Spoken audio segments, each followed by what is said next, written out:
नमस्कार दोस्तों, एक बार फिर आप सभी का स्वागत है। आज हम जिस टॉपिक के बारे में बात करना चाह रहे हैं वो है इलेक्ट्रिक कार इंश्योरेंस का। कितना उसका खर्चा आता है, उसके फायदे क्या है, कौन से एड ऑन लेने चाहिए और आप ऑनलाइन इलेक्ट्रिक कार के इंश्योरेंस कैसे परचेज कर सकते हैं, कैसे ले सकते हैं। जैसे कि दोस्तों आपको मालूम है इलेक्ट्रिक कार भारत में काफी ज्यादा लोकप्रिय हो रही है। इसके पीछे का मुख्य कारण है रनिंग कॉस्ट, जो पेट्रोल या डीजल कारों की तुलना में काफी कम है, काफी किफायती है।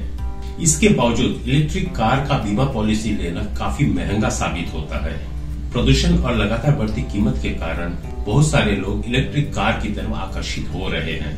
दोस्तों ऊपर देखिए, मैंने एक वीडियो लिंक शेयर किया है जिसमें मैंने आपको बताया है कि अगर आपके पास पेट्रोल या डीजल कार है तो उसको इलेक्ट्रिक किट में कन्वर्शन कैसे कर सकते हैं। अब दोस्तों समस्या ये है कि भले ही लंबे समय के लिए ये किफायती साबित हो, लेकिन आज के डेट में इलेक्ट्रिक कार काफी ज्यादा महंगा है। अब दोस्तों मुद्दे पर आते हैं। इलेक्ट्रिक कार का सही बीमा चुनकर आप अपने खर्चे को या मेंटेनेंस के जो खर्चे हैं उसे आप बचा सकते हैं। इस वीडियो के दोस्तों मैं ये कोशिश किया हूँ कि इलेक्ट्रिक कार का इंश्योरेंस खरीदने से पहले आपको क्या क्या चीजें जाननी जरूरत है और उन सब पर हम चर्चा करेंगे। जैसे कि किस प्रकार का कवरेज मिलता है, कौन सा कवरेज लेना उचित है।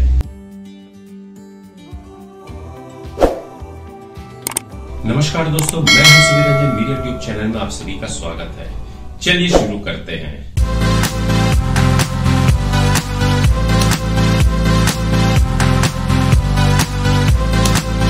दोस्तों अब जब आप इलेक्ट्रिक कार खरीदने की प्लानिंग कर ही लिए हैं तो आपको ये समझना बहुत ज्यादा जरूरी है कि कौन कौन से इंश्योरेंस प्लान पर आप विचार कर सकते हैं। दो प्रकार के इंश्योरेंस पॉलिसी होते हैं, एक होता है थर्ड पार्टी, दूसरा होता है कॉम्प्रिहेंसिव प्लान। अब दोस्तों आपको ये मालूम होगा कि कोई भी इंश्योरेंस के केस में तीन पार्टी होते हैं। पहला जो खुद गाड़ी का ओनर है, दूसरा जो अगले गाड़ी का ओनर है और तीसरा जो है वो है इंश्योरेंस कंपनी खुद। अब थर्ड पार्टी इंश्योरेंस प्लान क्या है? 1988 का मोटर वाहन अधिनियम द्वारा ये प्रावधान किया गया कि किसी भी व्हीकल का थर्ड पार्टी इंश्योरेंस होना बहुत जरूरी है। जब कभी भी किसी व्हीकल का चालान उसका इंश्योरेंस न होने पर ट्रैफिक पुलिस द्वारा काटा जाता है तो वो इस थर्ड पार्टी इंश्योरेंस के न होने पर ही काटा जाता है। अगर कभी आपकी इलेक्ट्रिक कार के कारण किसी तीसरे पक्ष को चोट या उसके संपत्ति को कोई नुकसान हो जाए तो ऐसे समय में ये प्लान आपको इस नुकसान की भरपाई करने में काम आता है। थर्ड पार्टी कार इंश्योरेंस केवल सामने वाले को होने वाले नुकसान की भरपाई के ही काम आता है।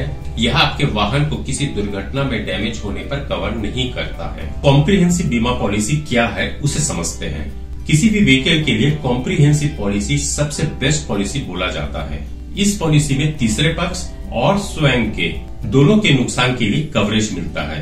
अगर आपका व्हीकल किसी दंगों, तोड़फोड़, प्राकृतिक आपदा या फिर किसी एक्सीडेंट के कारण डैमेज हो जाता है तो ऐसे में आपको कॉम्प्रिहेंसिव पॉलिसी के द्वारा कवर किया जाता है। अब दोस्तों ऐसे बहुत सारे लोग हैं हमारे भारत में जो टू व्हीलर हो या फोर व्हीलर हो वो इंश्योरेंस नहीं करवाते हैं डेली, लेकिन वो गाड़ी चलाते हैं। लेकिन एक बात मैं बता देना चाहता हूँ कि दोस्तों कार इंश्योरेंस या कोई भी गाड़ी का इंश्योरेंस खरीदना क्यों जरूरी है। और अभी मैं जो टॉपिक के बारे में बोलूंगा ये एक्चुअली मैं कॉम्प्रिहेंसिव प्लान के बारे में बता रहा हूँ। नंबर 1, थर्ड पार्टी के नुकसान से सुरक्षा में जहां आपने किसी तीसरे पक्ष को चोट पहुंचाई है या फिर तीसरे पक्ष की संपत्ति को किसी प्रकार का नुकसान पहुंचाया है तो आपकी कॉम्प्रिहेंसिव बीमा पॉलिसी ऐसी देनदारियों को कवर करती है। नंबर 2, पुलिस के चालान से बचें। कॉम्प्रिहेंसिव योजना में कानून द्वारा अनिवार्य किया गया थर्ड पार्टी कवर शामिल है, इसलिए आप कार बीमा से संबंधित कानून के बनाए गए नियमों को भी पालन कर पाएंगे। नंबर 3, महंगे मेंटेनेंस बिल से बचें। चूंकि कॉम्प्रिहेंसिव पॉलिसी में ओन डैमेज यानी कि ओडी कवर भी मिलता है, यह दुर्घटनाओं, आग, प्राकृतिक आपदाओं, दंगों और चोरी के कारण हुए नुकसान के मामले में मेंटेनेंस बिल के एक बड़े हिस्से के लिए कवरेज मिलता है।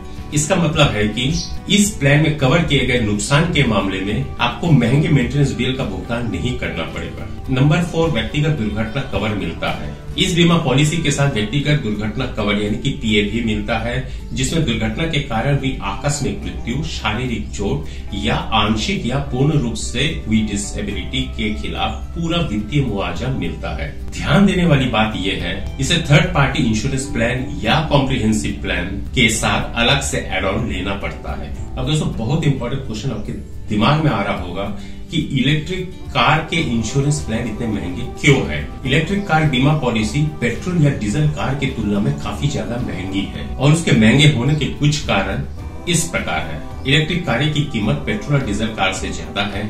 इलेक्ट्रिक कार में काम आने वाले पुर्जे महंगे हैं। कुछ समय पश्चात इलेक्ट्रिक कारों की बैटरी को बदलना होगा। इलेक्ट्रिक कार के मेंटेनेंस करने वाले टेक्नीशियन की कॉस्ट भी ज्यादा है। अब दोस्तों, मैंने अभी तक जितना भी इंश्योरेंस पॉलिसी के ऊपर बताया है शायद आपकी जानकारी में होगा या फिर आपको मेरे इस वीडियो के माध्यम से वो जानकारी मिल रहा होगा। अब दोस्तों, जो इम्पोर्टेंट क्वेश्चन है कि इलेक्ट्रिक कार के बीमा पॉलिसी में आपको कवर क्या मिलेगा और क्या नहीं मिलेगा, आइए समझते हैं।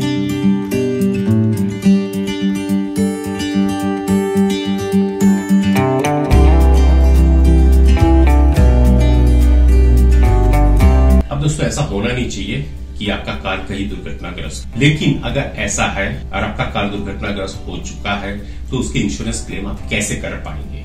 इलेक्ट्रिक कार के लिए बीमा पॉलिसी लेने के बाद यदि कार के साथ किसी भी प्रकार की अनएक्सपेक्टेड घटना होती है तो ऐसे में कार को हुए डैमेज को ठीक करने में होने वाले खर्च को बीमा कंपनी द्वारा वहन किया जाता है। किसी भी प्रकार के डैमेज के लिए क्लेम हासिल करने के लिए आपको पता होना चाहिए कि क्लेम कैसे उठाया जाता है। क्लेम उठाने के लिए दोस्तों इन स्टेप्स को फॉलो कीजिए। नंबर 1, कोई भी घटना होने पर सबसे पहले बीमा कंपनी को सूचित करें। नंबर 2, इस घटना की अपने फोन पर तस्वीरें खींच लेनी चाहिए। नंबर 3, जरूरी कागजात तैयार करें जैसे आरसी, डीएल, बीमा पॉलिसी आदि।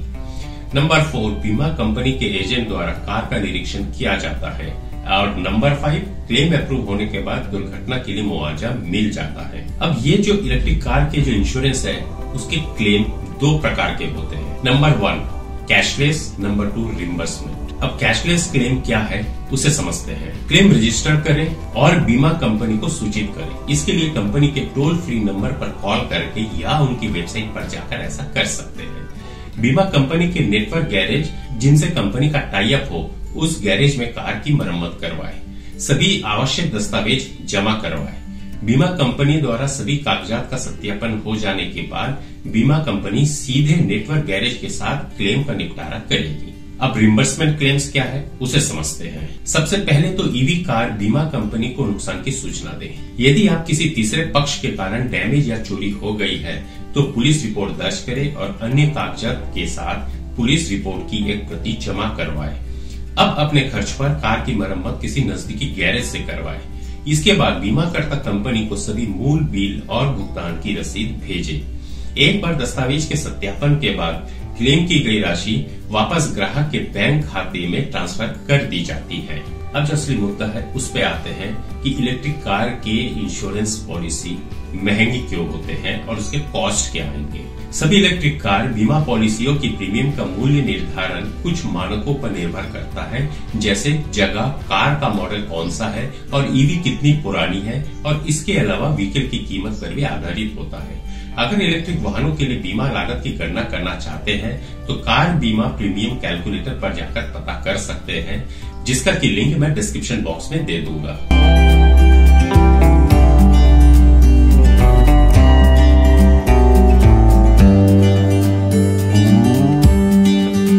अब दोस्तों, सबसे इम्पोर्टेंट पॉइंट, आपको कौन से एड ऑन लेने चाहिए।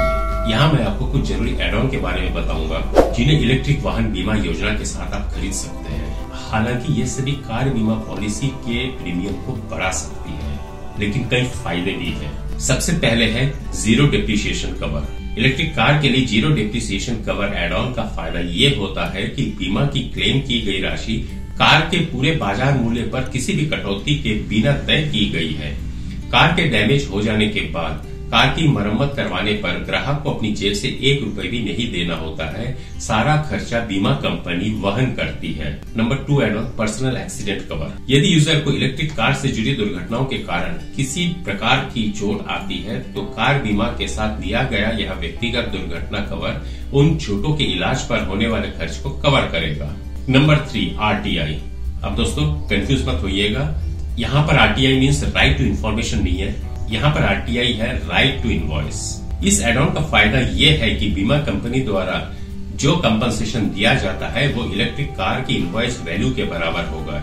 यानी कि कार खरीदते समय जो भी इनवॉइस वैल्यू था ओरिजिनल इनवॉइस वैल्यू उसी के समान। लेकिन ये क्लेम तभी मिलता है जब कार चोरी हो जाए या फिर कार इतनी डैमेज हो गई हो कि कार को रिपेयर करना अब संभव नहीं हो। और नंबर 4, 24 घंटे स्पॉट सहायता यानी कि round the clock spot assistance. यह एड ऑन यह सुनिश्चित करता है कि यदि आप किसी भी सड़क के बीच में कार के ब्रेकडाउन होने की वजह से फंस जाते हैं तो आपको मौके पर ही कार सहायता मिल जाती है। अब दोस्तों आज के डेट में आप लोग अपने चाहे इंश्योरेंस पॉलिसी हो, चाहे मेडिक्लेम हो, चाहे बाइक के या कार की जो भी है, आप इसे ऑनलाइन परचेस किए हैं। काफी लोग ऐसे करते हैं। आपके पास शायद इतना समय नहीं होता होगा कि आप इंश्योरेंस कंपनी जाके अपने कार का इंश्योरेंस करवाएं।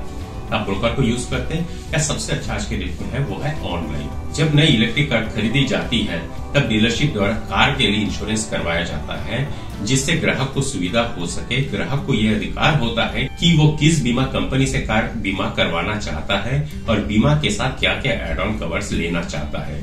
इसके अलावा ग्राहक खुद भी ऑनलाइन अपने कार के लिए इंश्योरेंस खरीद सकता है। इसके लिए बीमा कंपनी अपनी वेबसाइट पर यह सुविधा उपलब्ध करवाती है। कुछ कार बीमा कंपनी के जो लिंक्स है वो मैं डिस्क्रिप्शन बॉक्स में शेयर कर दे रहा हूँ। आप उन लिंक्स को विजिट करके अपना इंश्योरेंस पॉलिसी ले सकते हैं। दोस्तों आशा करता हूँ कि इस वीडियो के जरिए मैंने आपको समझाने का प्रयास किया कि कार इंश्योरेंस पॉलिसी, मेरा मतलब है इलेक्ट्रिक कार इंश्योरेंस पॉलिसी के फायदे क्या है, कौन से एड ऑन्स है, कैसे लेने चाहिए, ये इसके प्राइस क्या है और ये इतने महंगे क्यों है। अगर आपको लगता है कि मेरे इस वीडियो से आपको कुछ अच्छी जानकारी मिली, इन्फॉर्मेशन मिला है तो मुझे कमेंट सेक्शन में कमेंट जरूर कीजिएगा।